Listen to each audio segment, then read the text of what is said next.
Blood Moon Rising, Episode 1, Ravens and Omens.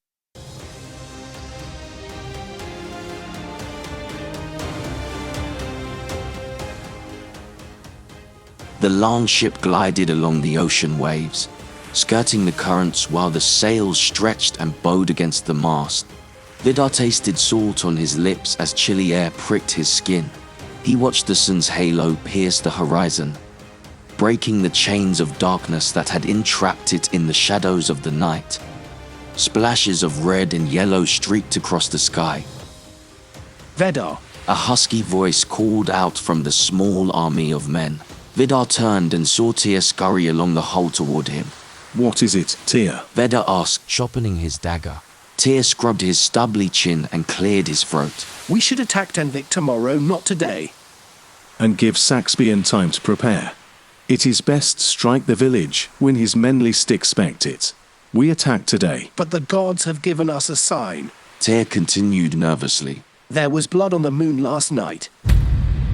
Vidarr shot him a wary glance. He did not need reminding of last eve. The vivid image of the moon rising out of the depths had been burned into his memory. It had hung low in the sky, spilling crimson into the night, filling the ocean with blood. I saw it. We all saw it. The gods have warned us. Mark my words, Vidarr.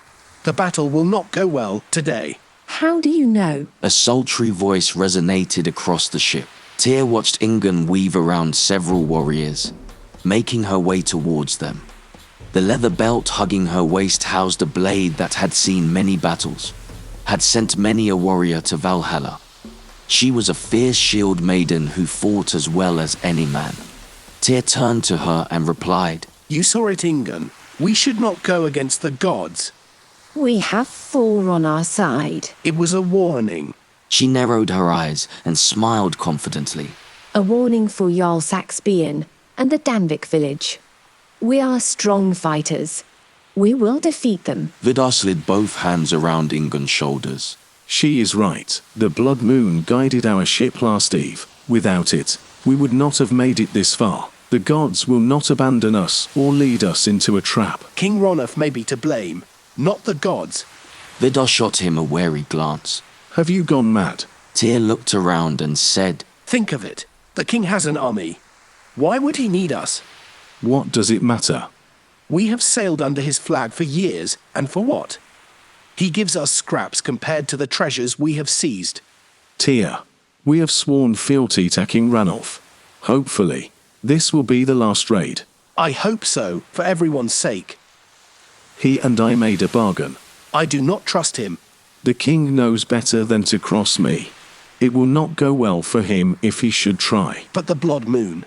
It was a sign that Danvik will fall. Only the seer knows. And the seer is not here. We strike today.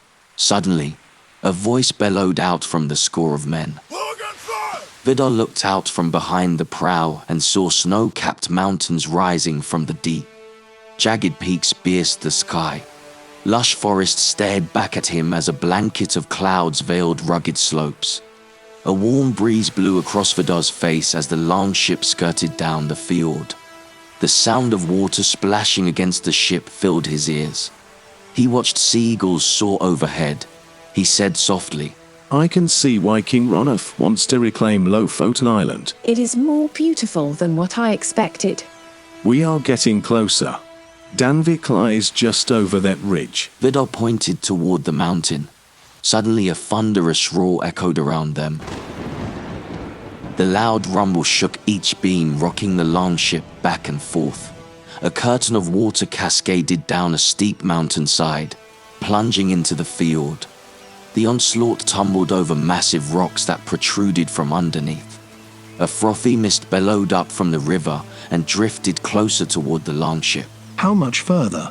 Danvik lies between those two mountains. Vidarr pointed to two jagged peaks just beyond the waterfall.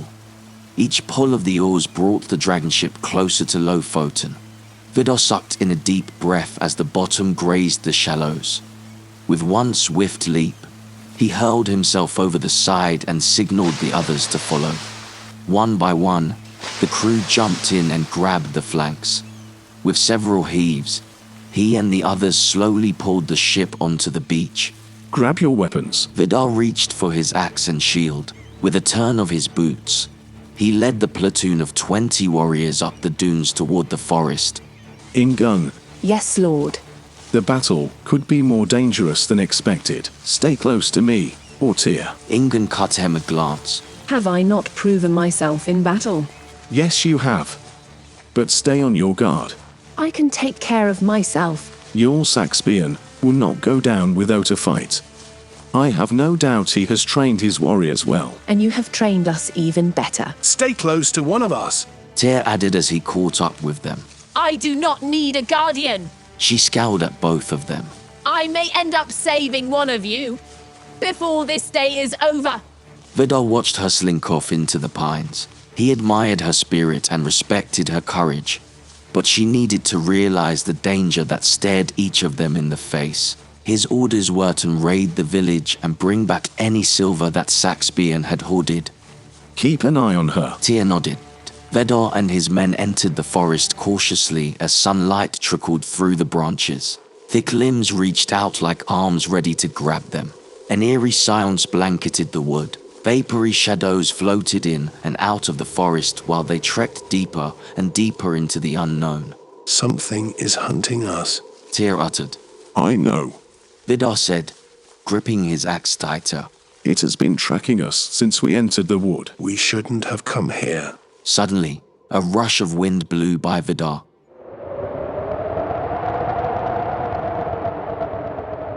He turned and saw a raven light on an old tree branch. A pair of dark eyes pierced through the mists as it bellowed out a thunderous squawk. The bird studied each of them intently.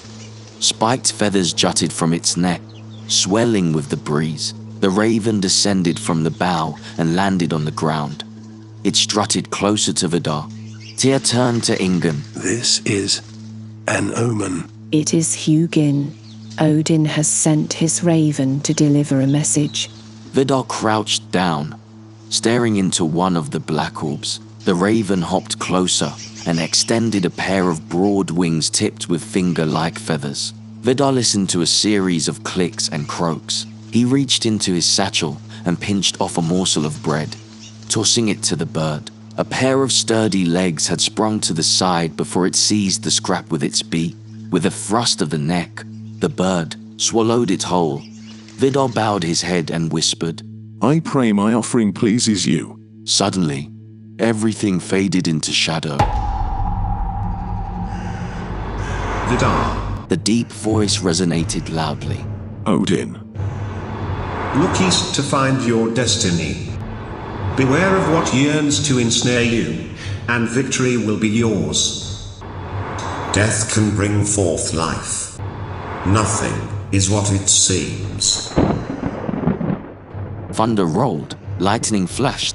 It was difficult to breathe. Gasping for air, Vidarr fought to fill his lungs. Something smothered him, choking the life out of his body. Suddenly, a flurry of feathers whisked around him, twisting and turning in the wind. Each strand grazed against him as goosebumps covered his flesh. He heard something in the distance. The raven opened its beak and bellowed a guttural squawk that broke the spell.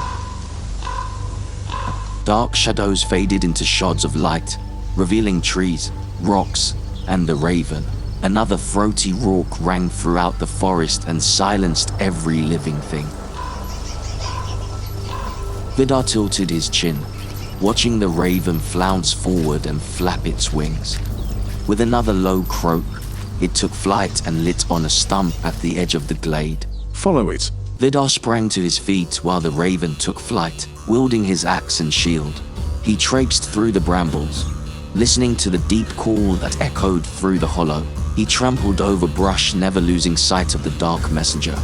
Racing down the trail, he was determined to follow the sleek black scout. Victory would be his. Danvik will fall today, Vidarr thought, as he splashed through a mountain stream. He had to trust in the gods. One of the men bellowed. Vidarr stopped short and looked around. A grey haze blanketed the clearing. A sooty smell tainted his nostrils. Smoke. Ingun pointed eastward. Look, smoke is rising. Vidarr craned his neck. He ran to the edge and peered over the cliff. Flames shot up from the ravine. Danvik. He whispered as his stomach tightened. Vidarr exhaled slowly as a thin veil of mist surrounded him. He heard embers crack and pop from the fire that consumed the small village. A cold shiver raced down his spine as the faint call of a raven echoed in the distance. Something was down there waiting for them. Something dangerous. Coming June 19th, 2024. Blood Moon Rising. Episode 2. Shadow of the Beast.